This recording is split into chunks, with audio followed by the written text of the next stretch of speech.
So I'm going to teach you a way on how to maximize the feel great system. If the insulin's high, the body's in a feeding state. It's storing energy. If insulin's low, the body's using energy. It's sharing energy with the organs, with the muscle, with the kidneys, with the brain. And you have two energy sources, carbs and fat. So if you want to burn fat, you need to keep your insulin levels low. So what stimulates the highest insulin? Carbs. Protein has a very mild effect and fat has almost no effect. So with our traditional diet, which is low in protein, fiber, and fats, high in sugar and unhealthy fats, we end up spiking our insulin multiple times in the day. And for people who are diabetic, their insulin levels are always high and that's why they're insulin resistant. The sugar is no longer coming down.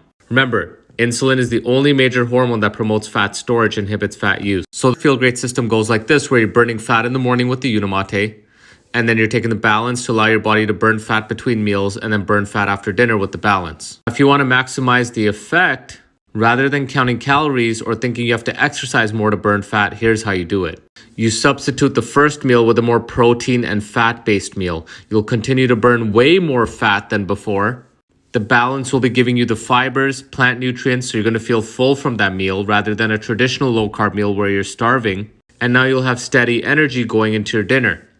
And then with your dinner, you can be more flexible and take the balance. And if you're having a very carby dinner, well, you can double up the balance, which reduces the spike and you go back to fat burning even faster. Now, you don't have to do this, but if you want to do it, you can do it. So the key here is to follow the principle. This is not a diet. It's to be flexible. And some days you're going to want breakfast, so you can do this approach. Or even this approach where you end up having your first meal and then Unimate in between, stimulate the fat burning, and then balance with your dinner. Sustainability is key.